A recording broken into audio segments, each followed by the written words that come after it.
Hello বন্ধুরা, আবার একটি নতুন ভিডিও নিয়ে তোমাদের সামনে চলে এসেছি। আজ বিপত্তারিণী পূজা। আজ এই বিপত্তারিণী পুজোর শুভ সকাল। মাগো, জগতের মানব সম্প্রদায় আর আমার সকল বন্ধু বান্ধব ও আত্মীয় স্বজনকে বিপদমুক্ত করো মা, সবাই যেন ভালো ও সুস্থ থাকে। তো বন্ধুরা, ভিডিওটিকে শেষ পর্যন্ত দেখতে থাকো স্কিপ্ট না করে। আর ভালো লাগলে অবশ্যই চ্যানেলটিকে সাবস্ক্রাইব করে পাশে থাকা বেল আইকনটি অন করে দেবেন। তো চলো বেশি দেরি না করে শুরু করা যাক। বিপত্তারিণী হলেন ভারতের পশ্চিমবঙ্গ ও ওড়িশা রাজ্য এবং পার্শ্ববর্তী অঞ্চলে পূজিতা এক হিন্দু দেবী। তিনি দেবী সংকট নাশিনী এবং দেবী দুর্গা পার্বতীর 108 অবতারের অন্যতম। হিন্দুরা মূলত বিপদ থেকে উদ্ধার পাওয়ার জন্য এই দেবীর পুজো করেন। আষাঢ় মাসের রথ থেকে উল্টো রথের মধ্যে মঙ্গলবার ও শনিবার হিন্দু মহিলারা বিপত্তারিণী ব্রত পালন করেন। সেই সঙ্গে জেনে নিন আজকের বিপত্তারিণী শ্রী শ্রী চণ্ডীর মাহাত্ম্য কথা। দেবী দুর্গা 108 অবতারের অন্যতম এবং দেবী সংকট নাশিনীর একটি রূপ মা বিপত্তারিণী। হিন্দু ধর্মে বিপত্তারিণী ব্রতের গুরুত্ব অনেক। আষাঢ় মাসের রথযাত্রা থেকে উল্টো রথের মধ্যে যে শনিবার ও মঙ্গলবার পড়ে সেই দিনগুলিতেই বিপত্তারিণীর ব্রত পালন করা হয়। বিশ্বাস অনুযায়ী ভক্তি মনে এই পুজো করলে যে কোনো বিপদ থেকে রক্ষা পাওয়া যায়। হিন্দু ধর্মাবলম্বীদের মূলত বিপদ থেকে উদ্ধার পাওয়ার জন্য এই দেবীর পুজো করেন। সংসারের সব বিপদ দূর করতে হিন্দু মহিলারা এই ব্রত পালন করে থাকেন। এই পুজোর একটা বিশেষ নিয়ম হলো সব কিছু 13টা করে উৎসর্গ করতে হয় দেবীকে। ব্রত পালনের উপকরণ: ঘট, আম্রপল্লব, শীষসহ ডাব, একটি নৈবেদ্য, 13টি গিঁট দেওয়া লাল সুতো, সঙ্গে 13টি দুর্বা ঘাস, 13 রকম ফুল, 13 রকমের ফল, 13 গাছি লাল সুতো, 13টি দুর্বা, 13টি পান ও 13টি সুপারি। এবারে শুনতে থাকো বিপত্তারিণী পূজার নিয়ম। ব্রতের আগের দিন নিরামিষ আহার করলে ভালো।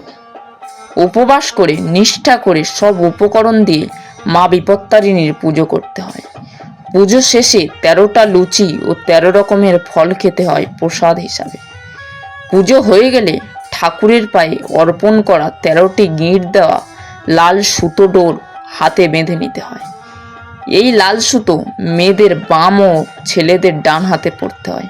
এটি অন্তত 3 দিন হাতে রাখার নিয়ম। এবারে জানবো বিপত্তারিণীর মন্ত্র। মাসি পুণ্যত মেবি প্রমাদ হবে মাধব প্রিয়ে, নবম্যাং শুক্লপক্ষে চবাসরে মঙ্গল শুভে, সর্পরিক্ষে চ মধ্যাহ্নে জানকী জনকালয়ে, আবির্ভূতা স্বয়ং দেবী যোগেষু শোভনেষু চ, নমো সর্বমঙ্গলে শিবে সর্বার্থ সাধিকে, শরণ্যে ত্র্যম্বকে গৌরী নারায়ণী নমস্তুতে। বিপত্তারিণী ব্রত কথা। পুরকালে নারদ ঋষি বেড়াতে বেড়াতে একদিন কৈলাসে গিয়ে উপস্থিত হলেন।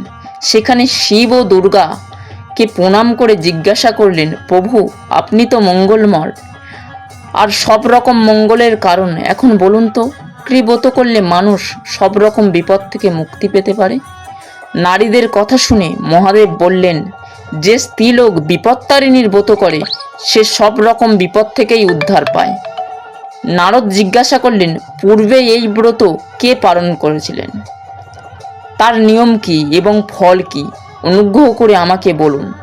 নারদের এই কথা শুনে মহাদেব বললেন, পুরকালে বিদর্ভ রাজ্যে এক সত্যনিষ্ঠা রাজা ছিলেন। তার স্ত্রীও ছিলেন নানা গুণে সম্পন্ন।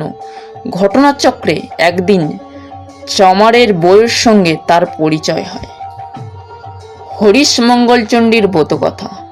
লুকিয়ে লুকিয়ে তারা অনেক জিনিসপত্র দেওয়া নেওয়া করতে লাগলো। একদিন দুজনের নানা কথাবার্তা বলার মাঝখানে রানী বললেন, কখনো গোমাংস আমি দেখিনি, তুমি একটু গোমাংস আমাকে লুকিয়ে এনে দিতে পারো? এরপরে রানীর কথা মতো চামর বউ একদিন একটু গোমাংস বেশ ঢাকাঢুকি দিয়ে এনে রানীকে দিয়ে গেল। রানীও সেটা নিজের ঘরে লুকিয়ে রাখলেন। ক্রমে কথাটা রাজার কানে গিয়ে উঠল এবং রাজা খুবই রেগে গেলেন। পরক্ষণেই তিনি অন্তঃপুরে গিয়ে রানীকে বললেন, তোমার ঘরে তুমি কি লুকিয়ে রেখেছো, শিগগির আমাকে দেখাও, তা না হলে তোমার গর্দান যাবে। রাজার রাগ দেখে রানীর খুব ভয় হলো। কাঁপতে কাঁপতে রানী বললেন, আমার ঘরে নানা রকমের ফলমূল আছে প্রভু। রাজাকে এই কথা বলার পর রানী ঘরে ঢুকে মনে মনে মা দুর্গাকে খুব ডাকতে লাগলেন। রানী মনে মনে বললেন, মা বিপত্তারিণী, আমি আজ খুব বিপদে পড়েছি, আমাকে আশ্রয় দাও মা, এ বিপদ থেকে উদ্ধার মা। আমি সারা জীবন তোমার ব্রত পালন করব। রানীর প্রার্থনায় দেবী সন্তুষ্ট হয়ে অভয় দিয়ে বললেন, তোমার স্তবে আমি সন্তুষ্ট হয়েছি। তোমার ঘরে যা ছিল সেটা এখন ফলমূল হয়ে গেছে। তুমি এখন সেগুলো রাজাকে গিয়ে দেখাও, রাজা খুবই সন্তুষ্ট হবেন। মা দুর্গার কথা মতো রানী ঘরে গিয়ে দেখলেন যে চুবড়িতে গোমাংসের বদলে রয়েছে একরাশ ফলমূল। রানী তখন সব এনে রাজাকে গিয়ে দেখালেন, আর রাজাও খুবই সন্তুষ্ট হলেন। ক্রমেই রানী ওই ব্রত করতে লাগলেন ও অনেক সুখ লাভ করে দেহত্যাগের পর স্বর্গে চলে গেলেন।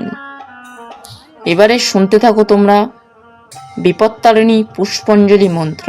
যে মায়েরা নিষ্ঠা মনে ব্রত পালন করছেন তাদের জন্য পুষ্পাঞ্জলি মন্ত্র।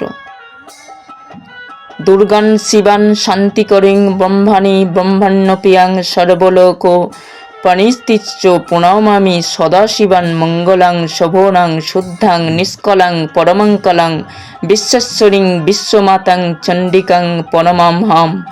এষ পুষ্পাঞ্জলি গৃহাণা পরমেশ্বরী বিপত্তারিণী চণ্ডিকায় নমঃ নমঃ।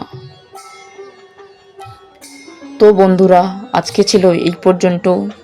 ভিডিওটি ভালো লাগলে লাইক কমেন্ট শেয়ার করবেন ও সকল সনাতনী। আমি এতক্ষণ তোমাদের সঙ্গে ছিলাম, আমি শুভ।